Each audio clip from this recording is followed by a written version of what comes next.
He is the people's principal. Please welcome to the Paula G Show, Dr. Ashley B Hosey. How are you, sir? I am doing well, Miss Paula. Thanks for having me back. Absolutely. It's been a minute. I think you were It with us, has been. first or second year? Yes, And we ma'am. were talking The show has grown. Global yes. now. we are global. We have listeners. I've clocked listeners from the UK and Australia, believe it or not, because there's a way I can track them. And I've clocked them from the UK and Australia, as well. So when I go over there to the UK, I usually will, broadcast from there live, which is 1:30 in the morning. And hey, they're calling, they're tuning in. They're That's hanging awesome. with me. Yes, they are hanging with me. So speaking of the UK, as my audience knows, and you may remember, I have family in the UK, which is part of the reason how my audience there has grown. And in speaking with my daughter, keeping her up with the news, a lot of the parents there are struggling with, what do I do with this child that has been going to school for every day for the last however many years, Me too. and yes. I'm the principal. I'm the home principal, the homeschool teacher, the cafeteria worker. I'm all of that. You the custodian, you the ISS teacher custodian, too. PE teacher, everything. Everything. Yes, ma'am. So I know a lot of parents are panicking. And, and my audience knows I'm an educator as well. So parents, it's not just your child. We got, 25, 30, 40 children at sometimes in a classroom. So, yes, ma'am.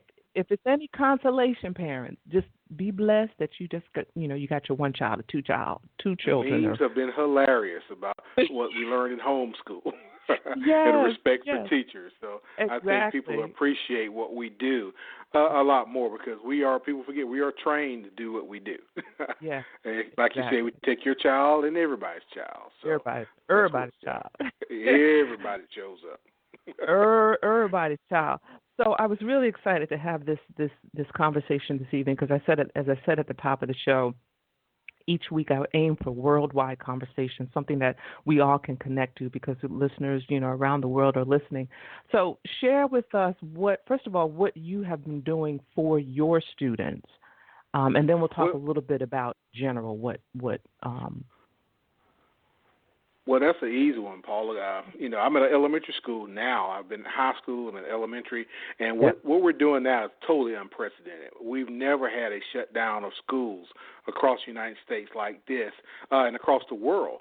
So what I'm trying to do is what I've learned at my level is that elementary school kids need that constant connection. They need reassurance by their adults.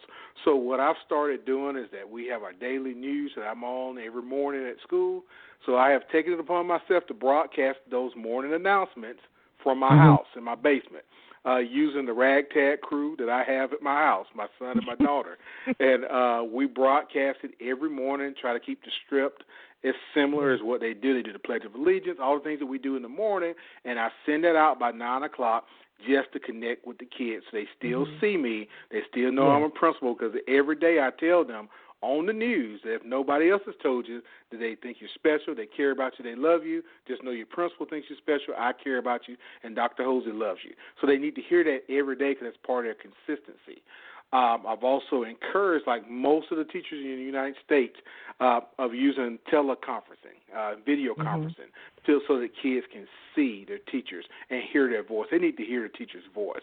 It's one thing to put some work on a blog, but we've been really working, and I've challenged my teachers. We had a Zoom faculty meeting so they could see how easy it was to use Zoom, and now they're having Zoom meetings with their kids so they can see them, and then I pop into their class meetings just like I pop into the classroom when they're in school to say hello and wave to the kids. And so those are the things that I've been doing to try to keep that connection with the kids. I didn't know I was going to have to start a television show, but that's pretty much what's become.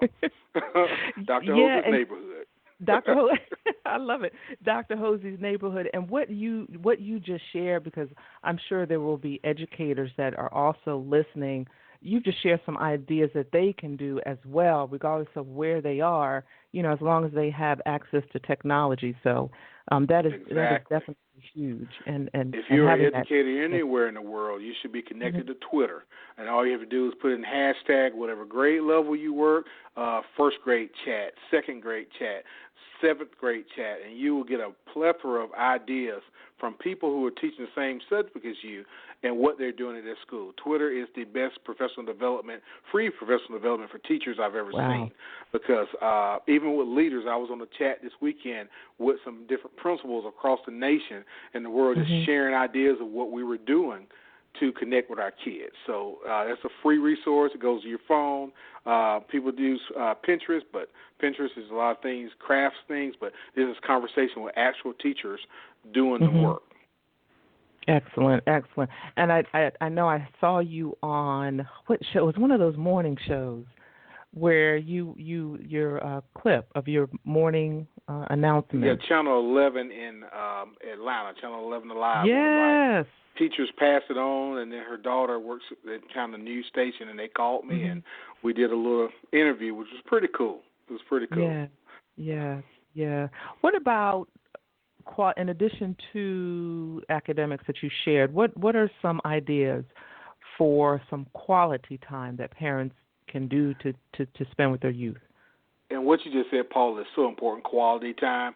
I have to remind myself with my kids as well. We complain in the world about not having enough time. Life moves too fast. Time goes by too quickly. Well, guess what? We're being forced to sit down. We're being forced to sit down. And so you have to look at this as a different perspective. Not that I have to stay in the house and can't go to work. I have some vacation time with my children and my family. And when you look at it that way, it changes your perspective on everything. And it's about 6 things I've told some parents, I've told some of my teachers who are parents who have older kids, is to use this time, number one, for quality family time. Do things with your family. Have conversations. If you got high school kids, they're going to be gone in a couple of years. They're not going to remember that assignment they had to do online or whatever, but they will remember that time they spent with you.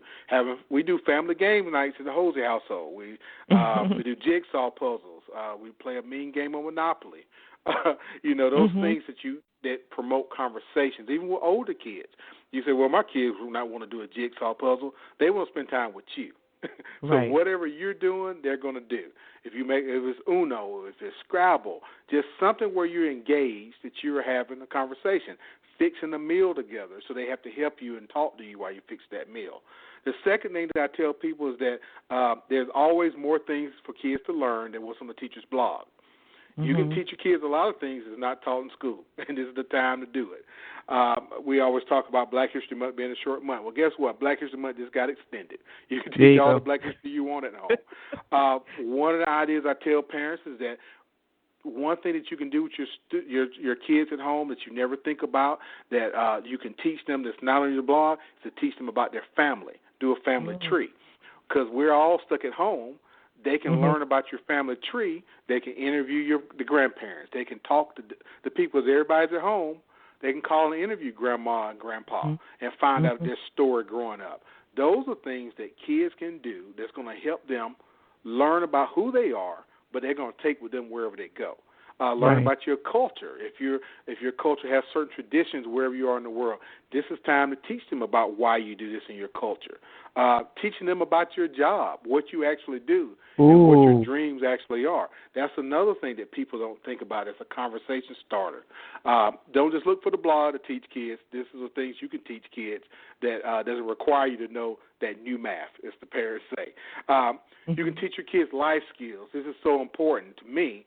You can teach your kids how to change a tire, especially if they're going off to college, how to cook an actual meal, pass down that family recipe to that son or daughter so they know the secret family recipe, teach them to do their own laundry, washing and folding, how to balance a checkbook, how to take care of a household.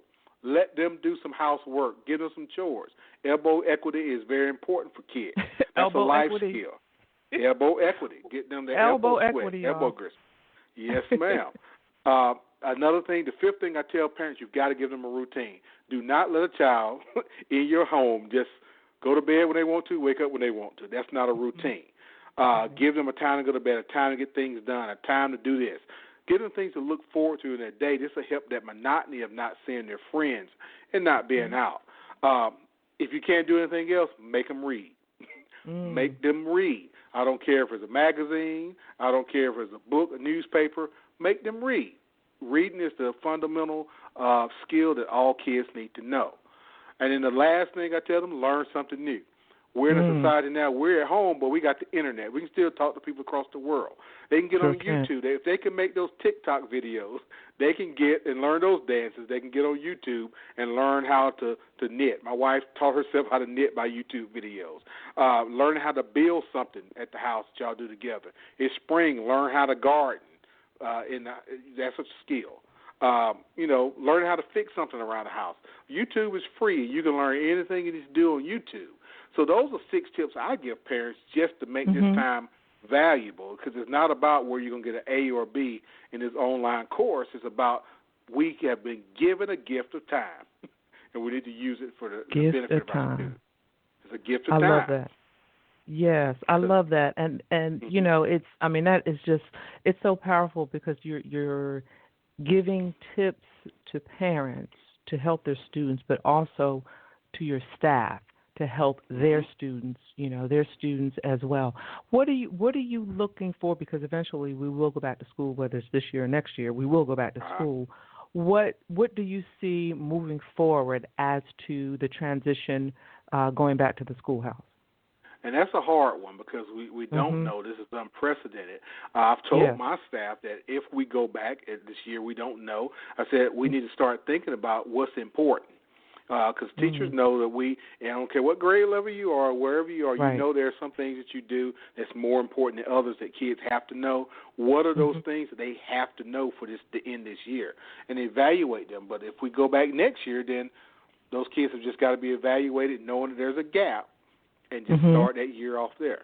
I do not believe that a month being home from school is going to sidecar railroad anybody's life. I don't think it's going to stop us from being on the Supreme Court or being a lawyer or whatever they were going to do. It's just going to require us to operate just a little bit differently and be open. Yeah. I mean, now I told my staff these difficult situations give you the opportunity to push past the limits that you didn't know were there. Because now I can tell you right now, snow days will never be another problem for teachers anywhere. There you go. Because we now know how to teach when we're not there, because we were holding back trying not to do it. Even as young as elementary, I talked to a principal today, and we were talking about the fact that now knowing this, their staff is going to hit the ground with that online embedment of teaching for next year, so it's smooth all throughout the year, so they never get caught off guard again. Whether it's a snow day, a flood day, another virus, or whatever, they're going to embed that into their teaching from day one. So it's giving us an opportunity to try new things. So it's an exciting time. Because what people don't know, and this is anybody around the world, especially the United States, most teachers got probably a day and a half notice that we were going to be out of school indefinitely. And what teachers pulled together was something incredible. Because it didn't exist. What we're talking about did not exist, and especially elementary. And they pulled it together and created it. So the teachers are the miracle workers when it came to this closure. So thank all you teachers. Yes. Just shouts out to all the teachers, the administrators, because you are all of you that I have spoken to have, we got the situation, went right into strategy mode. Okay, what do we need to do? How do we need to assist the staff? How do we need to assist our students? No one that I heard from, spoke to, saw, observed was in oh my gosh, what are we going to do? I'm in a rut. It was, okay, what do we need to do? What's the strategy? What's plan A? What's plan B? And keep it moving. So thank you so much for sharing that, because I know that you have encouraged other educators as well as family members and even students that are listening. Is there anything else that you want to share with the audience in regard to where we are in this process of education?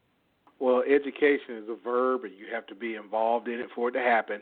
It's not something that happens to you at a schoolhouse. It's not something that happens to you at a college. It's something that you do every day.